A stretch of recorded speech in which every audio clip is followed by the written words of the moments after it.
D'après vous, quel est le verset biblique le plus connu des chrétiens évangéliques?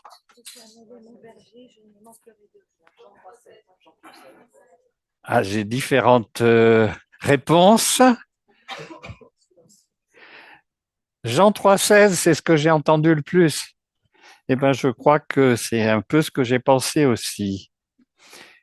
Et Jean 3,16, il nous dit ceci, car Dieu a tant aimé le monde qu'il a donné son Fils unique afin que quiconque croit en lui ne périsse pas, mais qu'il ait la vie éternelle. Voilà, c'est le verset qui vient à la pensée, je crois, de beaucoup de chrétiens évangéliques quand on leur dit donne-moi un résumé de l'évangile. Et on pense bien le connaître, ce verset. Mais il y a des choses qui sont des ritournelles. Je veux dire, tellement on les a entendues que finalement, on ne fait plus attention tellement aux mots et à la profondeur des mots. Et je vous propose donc de regarder ce verset, les mots de ce verset, d'un peu plus près, de regarder les expressions euh, dans cette phrase. Vous savez d'où elle est tirée? Elle est tirée d'une conversation entre Jésus et un érudit de son temps qui s'appelait Nicodème. Et ce Nicodème qui vient poser des questions à Jésus. Des questions qui ont semblé parfois un peu naïves. C'est pour ça que le mot Nicodème a donné le mot français nigo. Ben oui. Alors, on n'est pas toujours bien vu, hein. Vous savez que le mot crétin vient du chrétien. Bon, enfin. Eh bien, commençons. Je vous propose de commencer par le afin que quiconque croit en lui. Qu'est-ce que ça veut dire, croire? Quelle est la signification de ce mot? C'est quoi la foi? Pour les gens de notre époque, croire, c'est une action faible, un simple assentiment à quelque chose que l'on croit, qu'on croit vrai, mais qui n'a pas une grande importance. Je crois que Napoléon a existé. Qu'est-ce que ça change dans ma vie? Rien. Je crois que les kangourous ont une poche ventrale. Qu'est-ce que ça change pour toi? Rien. Je crois que Jésus existait, même qu'il est mort sur une croix. Je peux même croire qu'il est ressuscité. Qu'est-ce que ça change dans notre vie? Il fut un temps où avec Philippe et Marie Duverger, on donnait des, comment dire, des rencontres bibliques à Pommier parmi nos patients. Et si Philippe était là, il se souviendrait certainement d'une dame qui disait mais croire, croire. Mais c'est trop simple.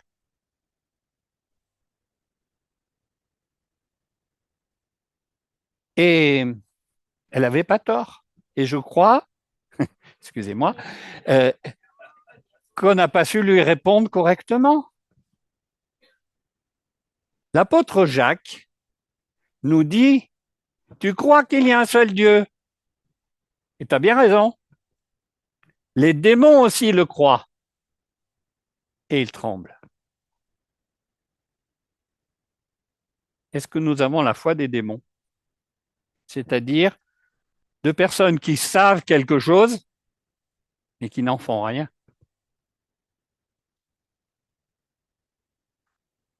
La foi qui sauve, ce n'est pas celle qui consiste à être simplement d'accord avec un énoncé de fait. C'est la foi qui s'appuie sur une personne. Ce qui est important, en fait, c'est le mot croire en lui. C'est pas simplement croire que, c'est croire en.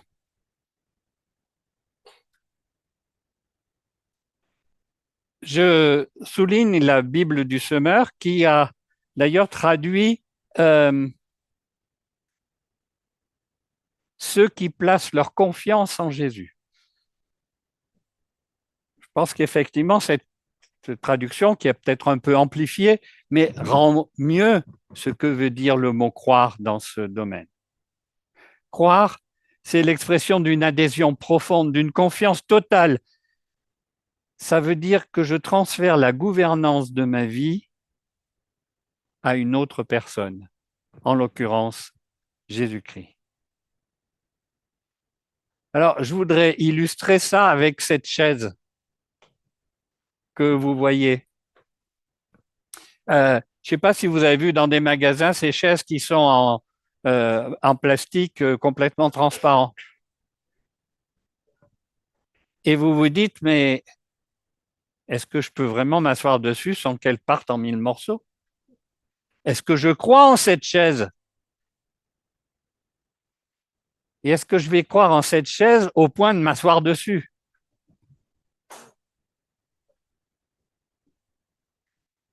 On peut donner un autre exemple. Ce médecin là chez qui je suis allé, il a de bonnes notes sur Internet, hein, une bonne référence. Il a les bons diplômes. Son ordonnance me semble appropriée, mais je ne vais pas la prendre. Si je ne lui obéis pas, si je ne suis pas ses directives, ben, mon asthme il va continuer à m'étouffer. La vraie foi biblique, elle est active. Vous imaginez quelqu'un qui se noie et à qui on lance une bouée et qui dit « Ah, c'est sympa, on m'a lancé une bouée » et qui continue à se noyer sans attraper cette bouée, sans lui faire confiance, sans mettre son poids dessus. C'est ça, la foi biblique. Mais on peut être un peu plus précis. Sur quel point précis devons-nous faire confiance en Dieu? Alors, il y a un petit mot dans le verset qu'on a lu, un petit mot qui est intéressant. Car. Vous savez que le mot car en français, il se réfère à ce qui a été dit avant. Souvent d'ailleurs, ça fait bizarre quand on cite ce verset, quand on commence par car Dieu a tant aimé le monde. Ça fait bizarre de commencer une phrase par un car. Je ne parle pas d'un autocar. Hein. Donc le mot car implique que ce verset, il s'appuie sur ce qui a été dit précédemment. Or, qu'est-ce qui a été dit précédemment? Je vous le lis, Jean 3, verset 14. Comme Moïse éleva le serpent dans le désert, il faut de même que le Fils de l'homme soit élevé afin que quiconque croit en lui ait la vie éternelle. Et notre verset, car Dieu a tant aimé le monde qu'il a donné son Fils unique, afin que quiconque croit en lui ne périsse pas, mais qu'il ait la vie éternelle. On voit que ces deux versets se complètent. Jésus fait référence à une histoire ancienne du peuple d'Israël, où le peuple s'était rebellé contre Dieu. Dieu avait envoyé une punition qui était des serpents qui mordaient les fautifs. Et il n'avait qu'une solution s'il voulait vivre, c'était de regarder ce que Moïse avait préparé sur l'ordre de Dieu, qui était un serpent, une statue d'un serpent qu'il avait mis sur une grande perche pour qu'on le voie de loin. Et Jésus fait le parallèle entre ce qui va lui arriver à la croix et cet épisode du passé que Nicodème connaissait bien, puisque c'était l'histoire de son peuple. Donc ce passage nous précise les deux points sur lesquels nous devons nous appuyer sur Jésus. Le premier point, il est comme le serpent dans le désert qui était sur sa perche. Il est le seul moyen de salut. Il n'y en avait pas d'autre. Nous devons donc nous placer notre confiance en lui comme étant notre sauveur et notre sauveur exclusif. Et puis, dans notre texte même, Dieu a donné son Fils unique. En quoi est-ce que nous devons faire confiance en Jésus? Il est le Fils unique de Dieu. Aucune autre personne n'a pu avoir un titre comme cela. Et on ne peut pas croire à moitié. Est-ce que vous avez dans la pensée le souvenir de quelqu'un qui a cru à moitié? Non. Alors Dans les apôtres. Ah ben Judas, il l'a cru pas du tout même. Hein. Mais quelqu'un qui était à mi-chemin. Thomas, oui, c'est une bonne réponse. Je n'avais pas pensé à lui. Moi, j'avais pensé à Pierre. Bravo, bravo.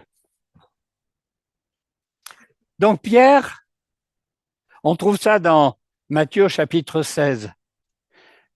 Pierre, il commence par dire, parce que Jésus pose la question, hein, qui dit-on que je suis? Et toi, Pierre, vous les apôtres, qui dites-vous que je suis? Et Pierre va faire cette réponse, tu es le Messie, le Fils du Dieu vivant. Ah, Jésus lui donne une bonne note. Hein? Ah, Pierre, c'est bien ce que tu as répondu. Donc, voilà, on a vu qu'il y avait deux critères. Croire que Jésus était celui qui nous sauve à la croix et croire qu'il est le Fils de Dieu, l'unique. Donc, Pierre, il croit que Jésus est le Fils de Dieu, l'unique. Mais par contre, après, juste après, Jésus va annoncer à ses disciples qu'il faut qu'il aille à la croix et qu'il meure. Et Pierre lui dit, non, non, non, surtout pas, ça t'arrivera pas, je veux pas. Et que lui dit Jésus? C'est dur. Arrière de moi, Satan. Voilà l'exemple de quelqu'un qui a cru à moitié. Il avait cru une chose, mais pas l'autre. Croire en Jésus, c'est se rendre compte que notre salut ne peut venir que de la croix et que cette croix, elle a porté le Fils unique de Dieu, Dieu lui-même venu en personne dans le corps d'un homme. Croire en Jésus, c'est nous confier en ce Sauveur et dans son œuvre accomplie à la fois. Et croire en Jésus, c'est pas seulement une fois. Ah, je me rappelle, il y a 20 ans, un jour, j'ai cru. Non, c'est tous les jours qu'on place sa confiance, c'est tous les jours qu'on s'appuie sur Jésus pour notre vie. C'est tous les jours que Jésus passe devant et qu'on le suit, comme on nous a dit ce matin. C'est une posture continue qui a un début, certes, mais qui ensuite persiste toute la vie. Alors, allons un peu plus loin dans notre verset. Qu'il est la vie éternelle. C'est quoi la vie éternelle? Pour la plupart des gens, c'est une vie longue. Certains ont dit que c'était très long, la vie éternelle, surtout vers la fin.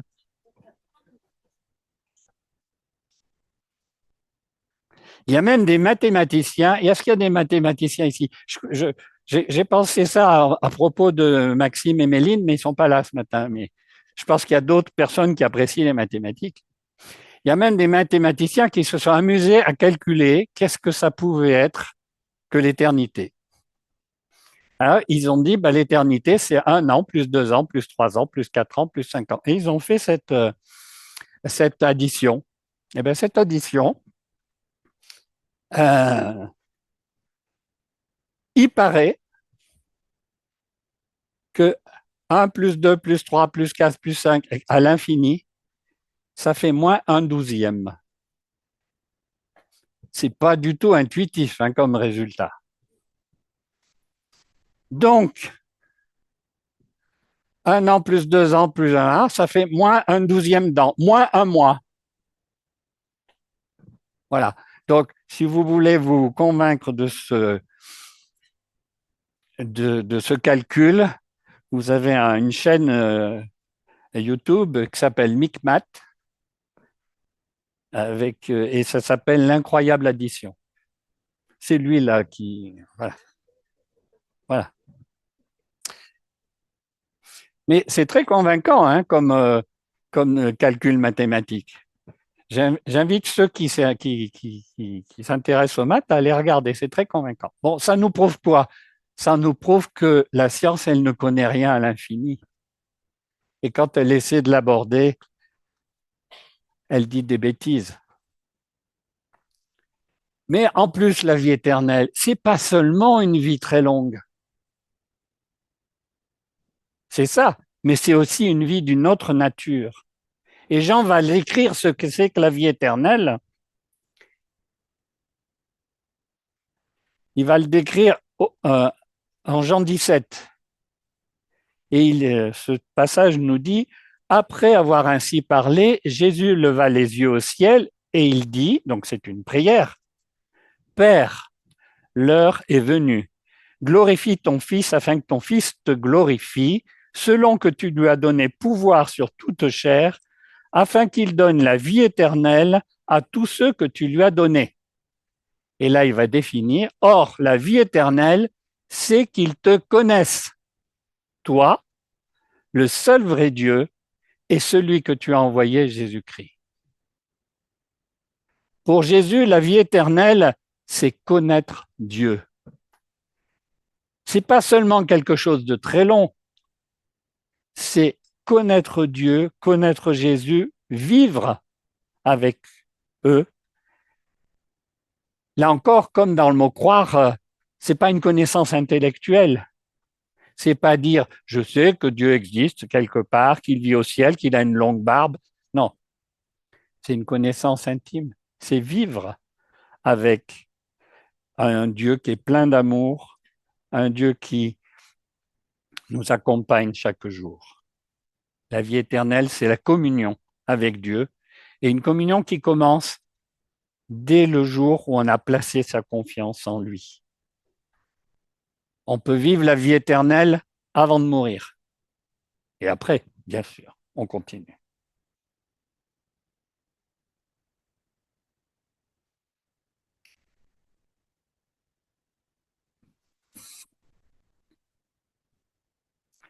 Allons un petit peu plus loin, car Dieu a tant aimé, tellement aimé. Comment comprendre le mot amour? Dans notre culture, le mot amour, il a été un peu malmené, un peu adouci. On parle de l'amour pour les fleurs, de l'amour pour le cinéma japonais. Est-ce que l'amour, c'est un simple sentiment positif, une certaine bienveillance? Ou est-ce que l'amour de Dieu, c'est une sorte d'affection générale qu'il a pour nous, un peu inconditionnelle, comme le Père Noël? Encore que le Père Noël, on dit aux enfants qu'il faut avoir été gentil quand même. Hein? Ou comme le bon Dieu.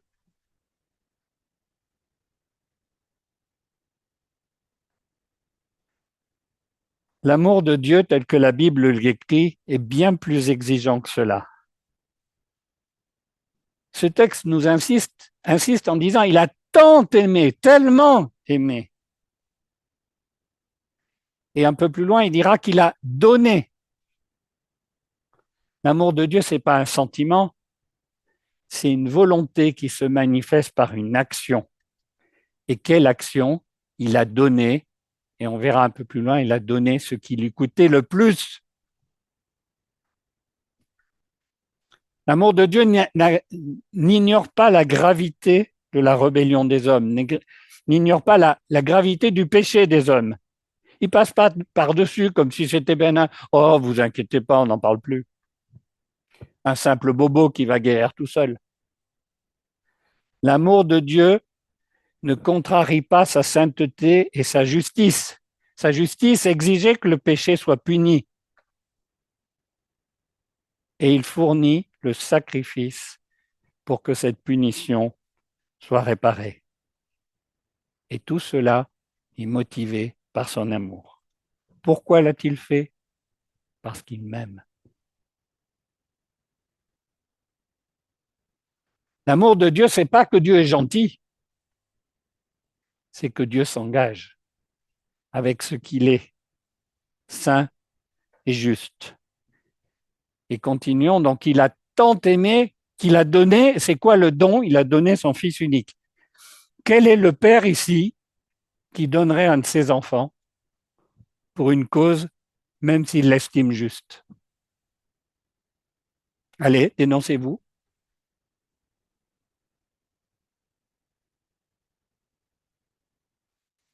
Ce n'est pas un engagement de demi-mesure. Ah tiens, j'ai des milliers d'anges, je vais en donner un. Non, il a donné son Fils unique. Tiens, j'ai des tas de galaxies, je peux donner toutes les galaxies de droite. Non, il a donné son Fils unique. Il s'est dépouillé d'une partie de lui-même.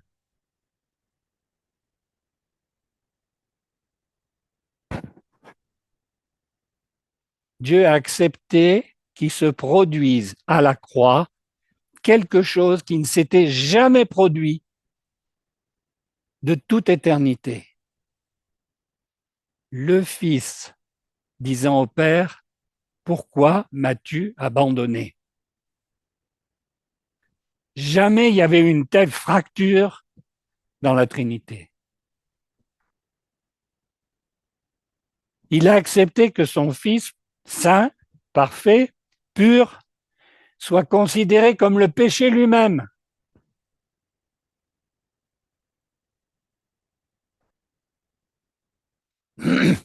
Un coût infini.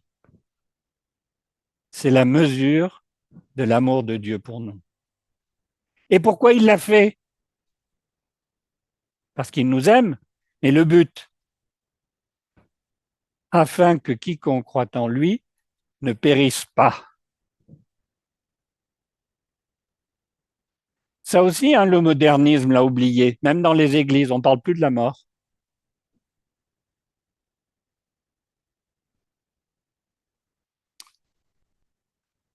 Le verset de Jean 3,16 montre les deux alternatives, soit la vie éternelle, telle que nous l'avons décrite, soit la mort. Et un peu plus loin, Jean-Baptiste va faire un commentaire où il nous dit ce que c'est que la mort. On trouve ça donc toujours dans Jean chapitre 3 au verset 35. Il dit, le Père aime le Fils et a tout remis dans sa main. Celui qui croit au Fils a la vie éternelle. Celui qui ne se confie pas au Fils, la Nouvelle Bible seconde traduit celui qui refuse d'obéir au Fils. Voilà, celui qui ne se confie pas au Fils ne verra pas la vie, mais la colère de Dieu demeure sur lui. Waouh! C'est ça, périr. La colère de Dieu demeure sur lui. Pour Jean-Baptiste, l'équivalent de périr, c'est avoir à subir la colère de Dieu. Le désir de l'homme, des hommes qui nous entourent, des hommes et des femmes qui nous entourent, c'est vivre à leur façon, de vivre sans Dieu. Et ça, c'est une désobéissance qui entraîne la colère de Dieu. C'est cela, périr. Périr, paradoxalement, c'est vivre, mais vivre éternellement loin de Dieu et dans sa colère. Être conscient qu'on n'a pas fait les bons choix et que plus rien ne pourra changer, que c'est irréversible. Loin du Dieu, source de tout amour, de toute joie, de toute lumière, de toute harmonie. Loin de la source de la grâce qu'on a rejetée alors qu'il était encore temps. L'évangile, c'est pas un effort pour rendre les gens meilleurs, un peu meilleurs, beaucoup meilleurs. C'est une mission de sauvetage pour éviter aux gens de se trouver sans remède devant la colère de Dieu.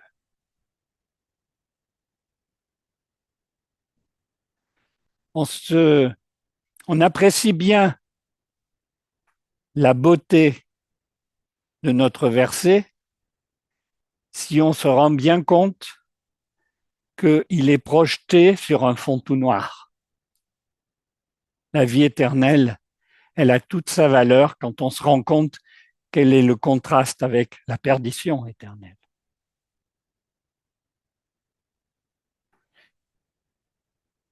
Alors il a aimé qui? Il a aimé le monde. Cosmos en grec. Qui sont ceux que Dieu aime?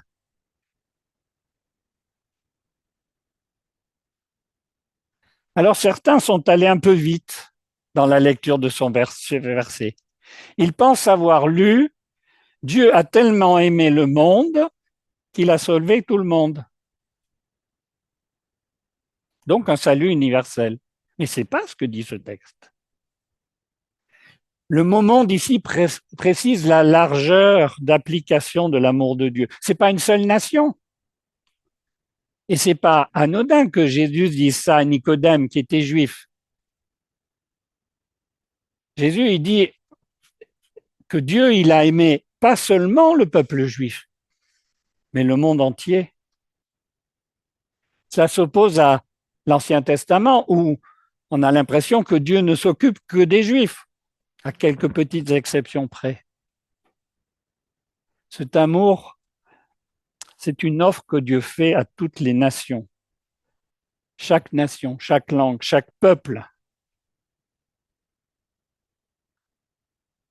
Et le monde précise aussi ce que Dieu aime. Il n'aime pas seulement un monde gentil, obéissant, fidèle. Il aime un monde pécheur, ennemi. Et à ce monde pécheur ennemi, il lui offre le salut. Paul le dira avec d'autres mots dans Romains 5. Il dit, voici comment Dieu nous montre l'amour qu'il a pour nous, alors que nous étions encore des pécheurs. Et le verset suivant précisera en disant ennemis. Voilà, alors que nous étions encore pécheurs, le Christ est mort pour nous. Dieu aime un monde qui le déteste, ou qui l'ignore, ou qui le snobe, ou qui le défie, ou qui le méprise. Et pour aimer ce monde qui le méprise, il a donné ce qu'il avait de plus cher. L'amour de Dieu n'est pas une réponse à notre bonté, à notre gentillesse, à notre sourire. Il est le don de l'amour absolu. Imaginez, vous avez un voisin horrible,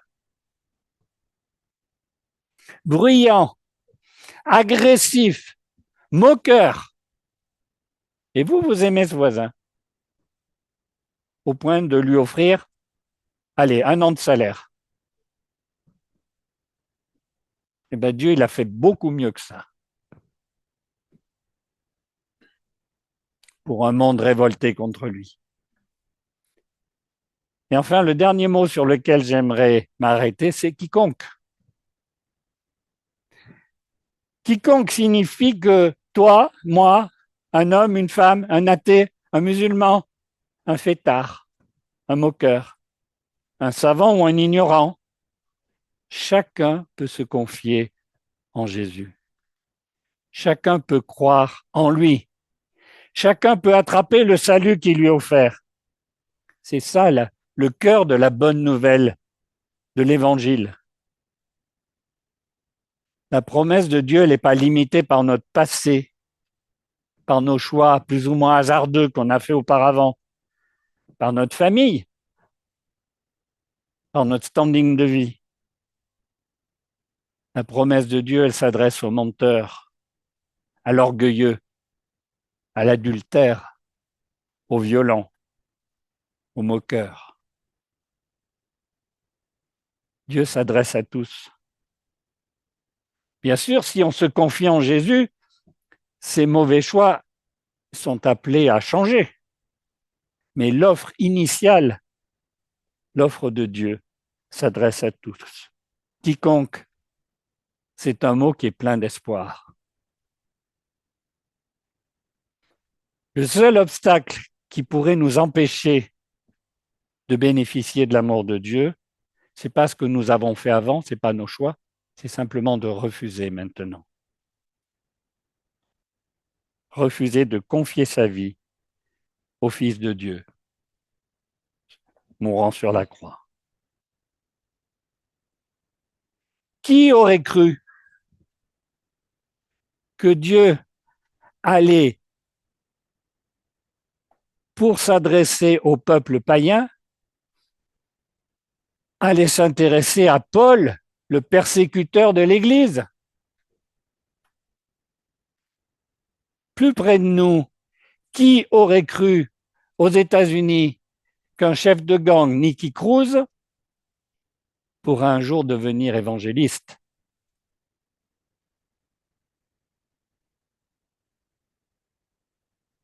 Concluons. Croire en lui, je résume un peu ce que j'ai dit, croire en lui, c'est-à-dire une confiance radicale dans le Fils de Dieu qui se donne à la croix. La vie éternelle, la vie en communion avec Dieu, qui commence avec la foi, qui se perfectionne au fil de notre vie terrestre et qui ensuite dure éternellement. L'amour de Dieu, c'est pas un sentiment, c'est pas une action généreuse, simplement, c'est un sacrifice saint, profond. Et le don du Fils est le prix infini, la déchirure temporaire de la Trinité par amour pour nous. Périr, c'est une réalité terrible, éternelle, irréversible. Le monde et quiconque nous montre la grâce et la portée de la grâce offerte à tous. Tout cela exige une réponse personnelle pour ceux qui n'ont pas encore répondu. On a vu, celui qui n'obéit pas au Fils, la colère de Dieu demeure sur lui. Et pour ceux qui ont déjà mis leur confiance dans le Fils unique, ce verset nous entraîne à mieux connaître Dieu, à mieux comprendre son amour, à mieux l'aimer en retour, à mieux vivre dès aujourd'hui la vie éternelle qu'il nous a donnée. Et aussi à mieux saisir notre devoir de faire connaître son amour envers quiconque. Même celui où on a tendance à dire, lui jamais il se donnera au Seigneur. Personne n'aurait parié sur Saul de Tarse. Alors, donnons largement ce que nous avons reçu gratuitement.